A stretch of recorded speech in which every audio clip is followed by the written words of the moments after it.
Hello, welcome to exam fellow. मैं खेमचंद कुआल और आज हम पढ़ने वाले हैं पृथ्वी की उत्पत्ति के सिद्धांत के अंदर ही है हमारा द्वैतवादी सिद्धांत।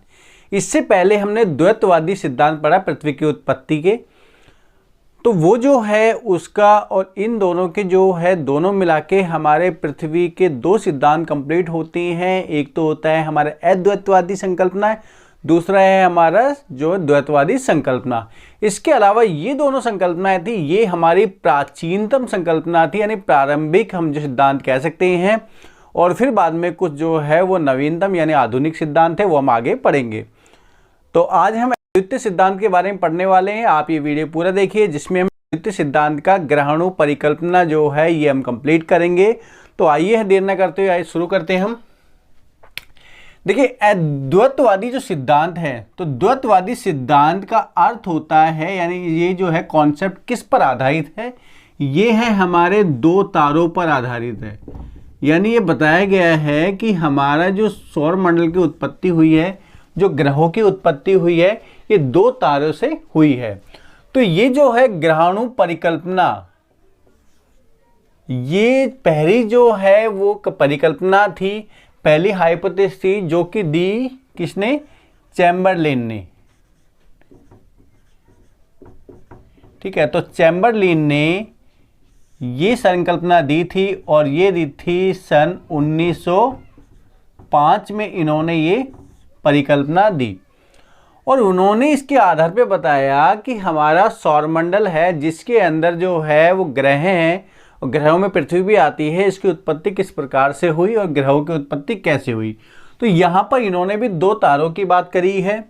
तो इन्होंने ये बताया कि सबसे पहले पृथ्वी पर जो मतलब वो सौरमंडल में सूर्य था, और सूर्य के पास में ही एक जो है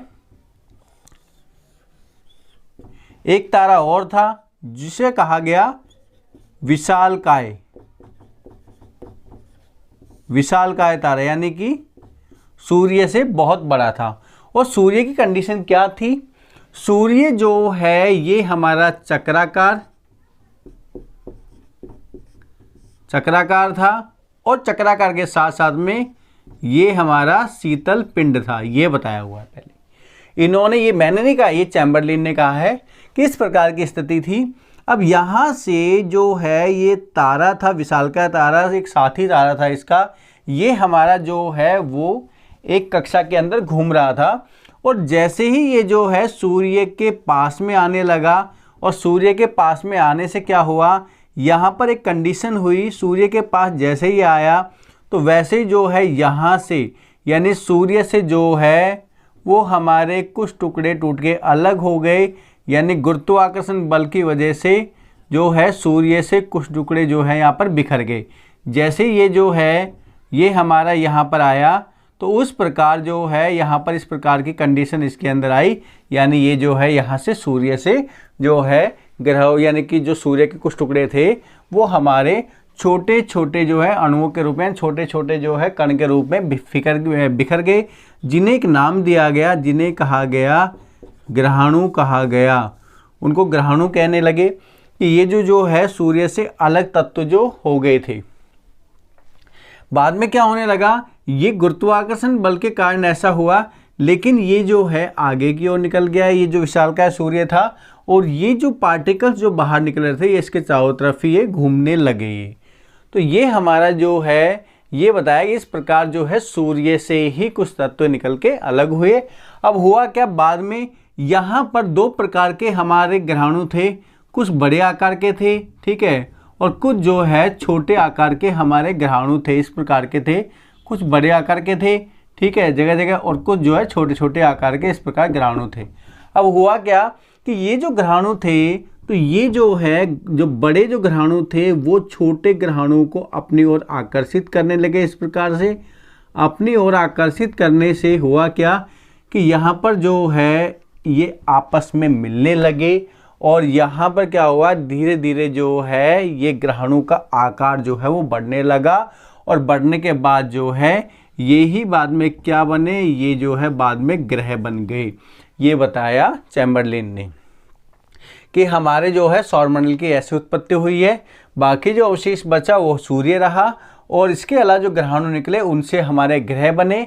पहले जो है इसका आकार छोटा था, लेकिन बाद में क्या होने लगा, धीरे धीरे इसका आकार जो है वो बढ़ने लगा, क्योंकि ये जो है हमारे जो ये क्या नाम है छोटे ग्रहाणु थे उनको भी एकत्रित करने लगा और हमारा जो है ग्रह की उत्पत्ति हुई, जो कि विशाल ग्रह के रूप में देखे जाते हैं। तो पहले ये गति जो थी वो क्या थी, पहले जो गति थी वो थी हमारी तीव्र थी, बाद में क्या हो गई, ये गति हो गई मंद पड़ गई। यानी गति जो है पहले क्या थी, तीव्र थी, लेकिन बाद में क्या हो गई, ये मंद गति से बढ़ने लगे, आकार इसका मंद गति से बढ़ने लगा। तो ये जो है ग्रहाणु परिकल्पना चैम्बरलिन ने दी थी, जो इसका एक प्रमाण है। इस प्रकार से जो है उन्होंने इस थ्योरी के बारे में बताया, इसलिए इसका जो नाम था वो ग्रहाणु परिकल्पना, क्योंकि ये जो है वो सूर्य से निकलने वाले जो तत्व थे जिनका नाम ग्रहाणु रखा गया, उसके आधार पर ये परिकल्पना जो है पूरी इन्होंने दी। अब यहाँ पर जो है उन्होंने ये चीज़ तो बताया, साथ साथ में उन्होंने जो है सौरमंडल की उत्पत्ति के बारे में बता दिया है, बाकी ऐसे ग्रह जो है ऐसी उत्पत्ति हुई इनकी। लेकिन उन्होंने एक चीज़ बताया, उन्होंने जो है साथ साथ में इसके जो है वायुमंडल के बारे में भी बताया कि वायुमंडल की उत्पत्ति किस प्रकार से हुई है। तो वायुमंडल की उत्पत्ति के बारे में भी जो है इस सिद्धांत से हमें जानकारी देने की कोशिश उन्होंने की। उन्होंने ये बताया कि वायुमंडल की उत्पत्ति कैसे हुई, दो तत्वों से मिलके हुई है। एक तो क्या हुआ कि ये जो थे हमारे, क्योंकि जब ये अलग हुआ सूर्य से जो ग्रहाणु हैं, तो यहाँ पर हमारे धूलकण भी थे। तो धूलकण जो थे तो यहाँ पे हुआ क्या कि अधिकांश जो थे कण वो आके यहाँ पर जो है ग्रह का रूप ले लिए, लेकिन कुछ जो है सूक्ष्म कण जो चारों तरफ फैले हुए थे ये संघनित होने लगे और उसकी वजह से जो है हमारे वायुमंडल का विकास हुआ। वायुमंडल के संघनित होने से उसका वायुमंडल बना, आत्मसात होने पे या मिलने से। तो हम कह सकते हैं एक तो हो गए हमारे बाह्य तत्व हो गए, ठीक है, बाह्य तत्वों से मिलके हमारा वायुमंडल बना।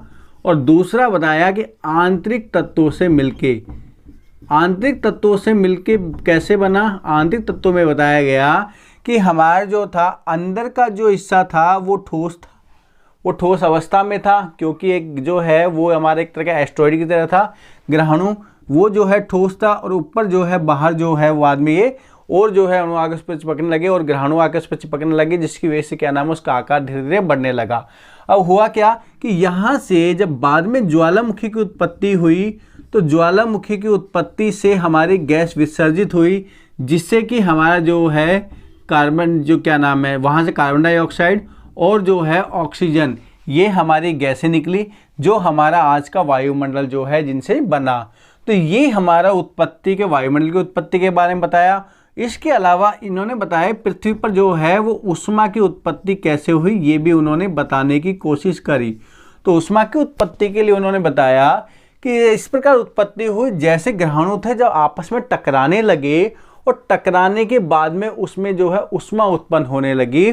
और ऊष्मा उत्पन्न होने से क्या होने लगा कि हमारा जो है पहली चीज तो टकराने से होने लगा। तो इन्होंने बताया कि पहली बात तो क्या हुआ, टकराव से हुआ ऊष्मा, ठीक है। दूसरी चीज उन्होंने ये बताया कि दबाव के कारण, दबाव कैसे कि यहाँ से जो है वो दबाव उत्पन्न होने लगा, यानी कि ऊपर से दबाव आने लगा, दबाव आने से क्या हुआ है संपीड़न होने लगा और संपीड़ित की वजह से ऊष्मा उत्पन्न होने लगी। तीसरा जो है उन्होंने ये चीज बताया, हाँ ये दो ही चीज उन्होंने बताई। अब यहाँ पे जो है तीसरी चीज उन्होंने ये बताई, पहली चीज तो वायुमंडल हो गया, दूसरा हो गया ऊष्मा का हो गया, तीसरा उन्होंने बताया वो हुआ हमारा महासागरों की उत्पत्ति।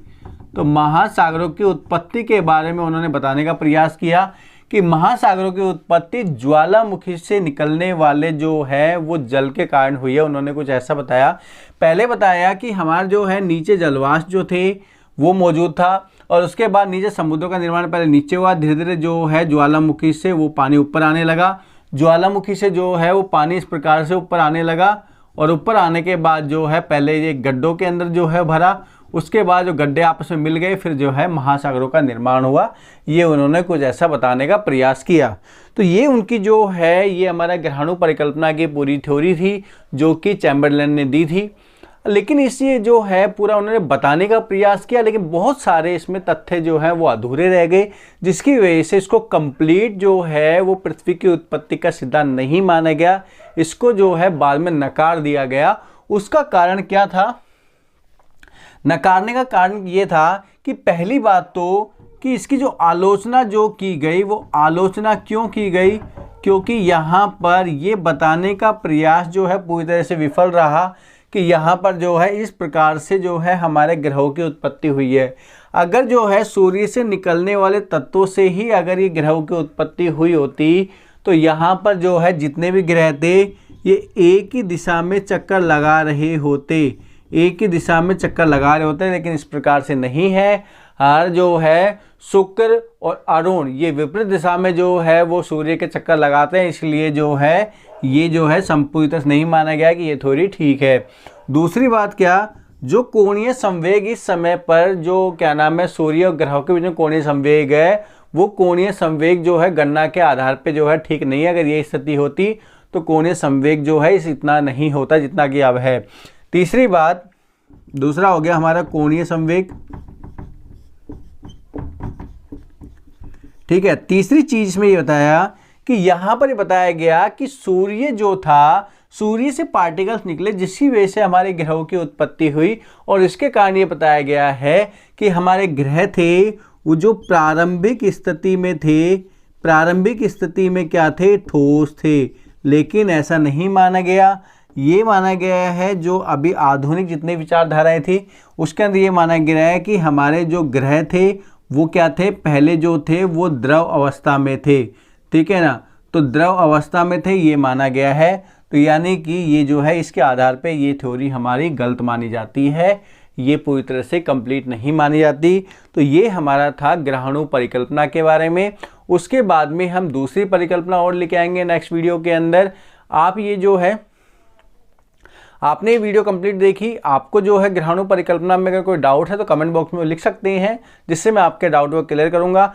आशा करता हूं कि आपको ये जानकारी अच्छी लगी होगी। अगर ये जानकारी आपको अच्छी लगी हो तो इस वीडियो को जितना हो सके आप शेयर कीजिए, और जिन्होंने इसको सब्सक्राइब नहीं किया है चैनल को सब्सक्राइब कीजिए, और अगर आपको अच्छी लगी हो तो लाइक ज़रूर करना। धन्यवाद।